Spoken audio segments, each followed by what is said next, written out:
Hey, what up, Long Beach? Welcome back to the 562.org. It's Mike. And Tyler, and this More League football video is brought to you by the fine folks down at Naples Rib Company.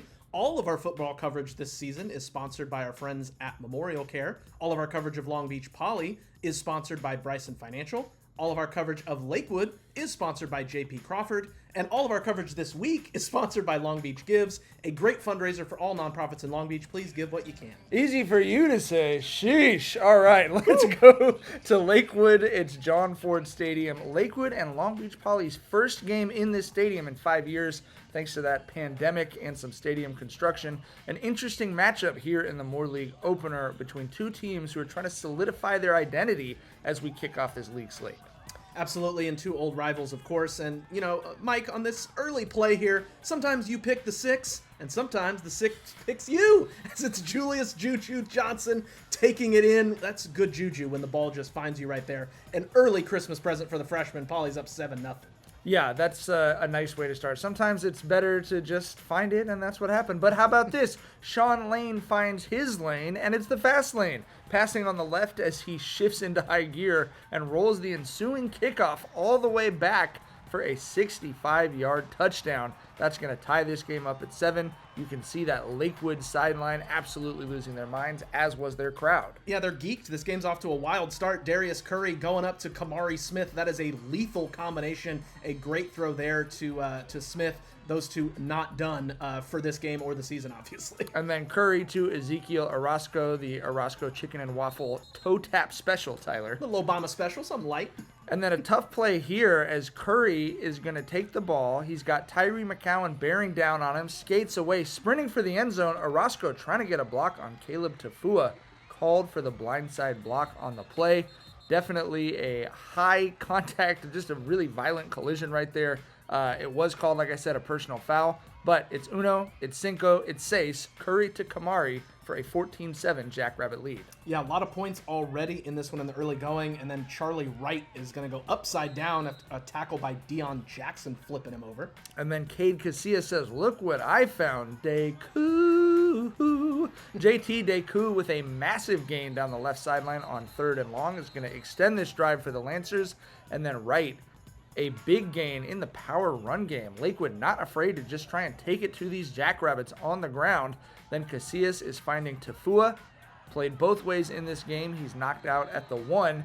And hey, man, if I got a kid that big that's been offered by USC, I'm not just looking at him one time. Casillas is going back to Tafua for the Tutubby. And the Lakewood now has no quit in them. They're answering score for score with the Jackrabbits, Tyler. He's a big to target, Mike, but Jackson would block the extra point. It's 14-13 Poly with 8:36 till halftime. So Jackrabbits clinging to that 1-point lead, but here comes some insurance as Poly did have some injuries. Mikey Beresford in at wide receiver as we start to see more of the depth chart for the Jackrabbits. For sure. Normally a corner, now, he's a CB turned WR. It's fantastic for Curry to Beresford gives Poly the 21-13 lead.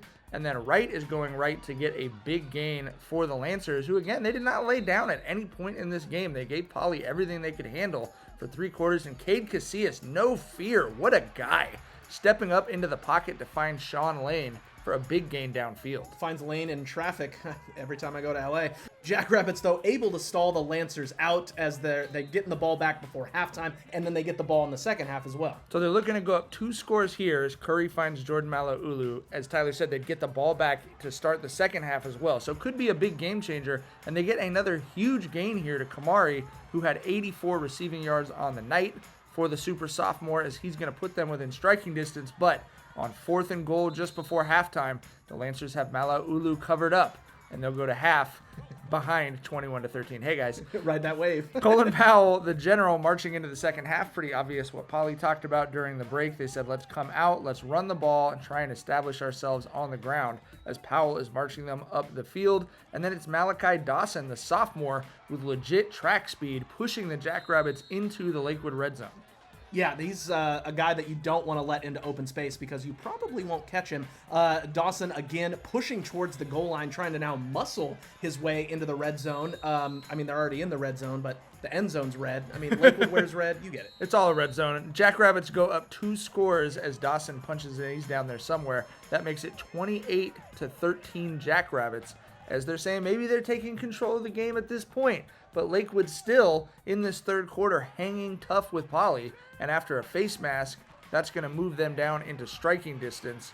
And sure enough, Casillas de Coup, Lakewood right back at you. 28-19 Poly after the missed 2-point conversion. But you have to be impressed by the way this Lakewood team hung in there and went blow for blow with Poly. Yeah, teams in the Moore League haven't historically gotten 3 scores like that. So definitely shout out to Lakewood offense. Curry to Beresford as Poly tries to answer back here. And it's just more DC to DBs as Juju Johnson lines up on the other side. And then Curry scrambling to his right, but looking back left.